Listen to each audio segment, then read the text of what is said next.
Another Netflix original, this time it is the Blumhouse produced Cam, which is a movie all about Alice, this person who has started doing live camera performances for various unknown entities at the other end of a camera on the internet, and she is all about rising the ranks of these cam girls. She wants to be the best, so she wants to get as high as she possibly can.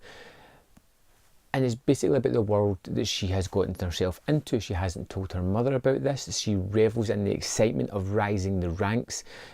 She plays these men by doing various things that are never really too out there.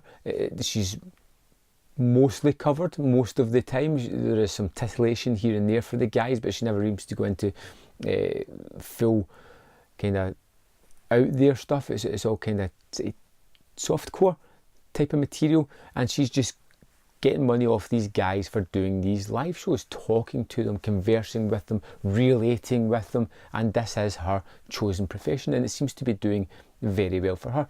Like I said, she is rising through the ranks. She's very excited by this.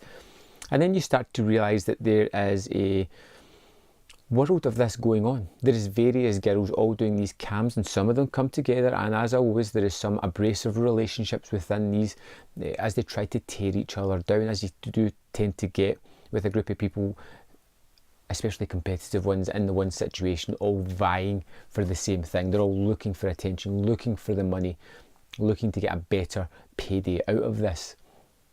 And what Cam does really well is it gives you an insight into this character, the obsession of trying to achieve goals, the setbacks, the knockbacks that she gets, and the kind of lewd and lascivious behaviour that she starts to do that isn't really her. It's not things that she wants to do, but she's doing it primarily just to push the boundaries and to get up those rankings, and she's a little bit uncomfortable with this.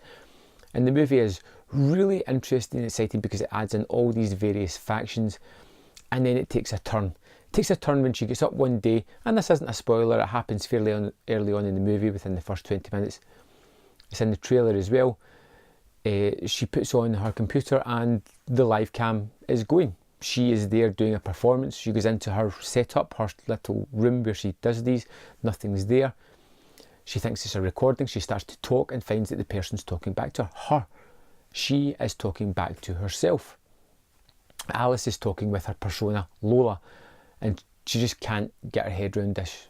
And this is where the movie starts to really delve into various different themes, as in, is this, caused a rift in Alice? Has she somehow broken herself mentally by doing these kind of things for these people into sort of split personalities? Is there something nefarious? Is there something supernatural going on or strange? And I found myself captivated by Cam. I really bought into the character of Alice and Lola and the extremes that she would go to try and better herself, to try and get more views, to try and get more money, to try and rise the ranks. It's something that I've seen done many times on YouTube. So I had an in there, and I really did like the character, And when things start to go haywire, as they do, it was nicely played out, and there was some nice responses with her mum.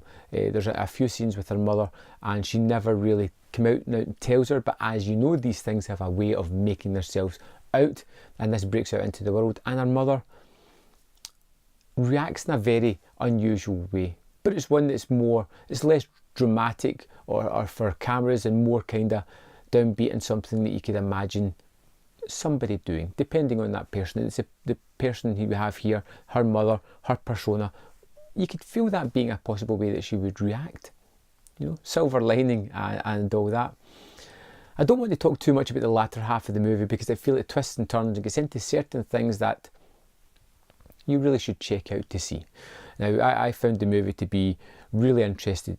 As a surface level kind of thriller, it works really well. As something a little bit deeper, almost like a parable for urban legends, a new kind of thing, don't do webcams because this is what could happen to you. It works as that as well.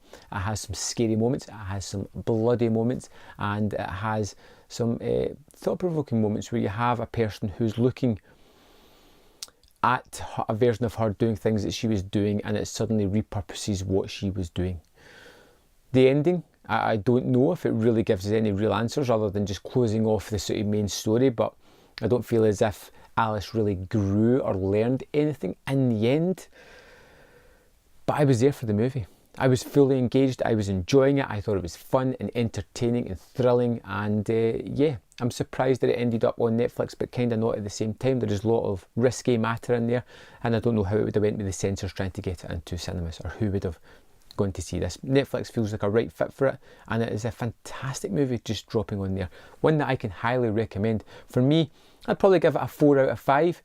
Something that I would probably go back to again because, like I said, I like the characters, the situations, and the way things unfolded was pretty entertaining.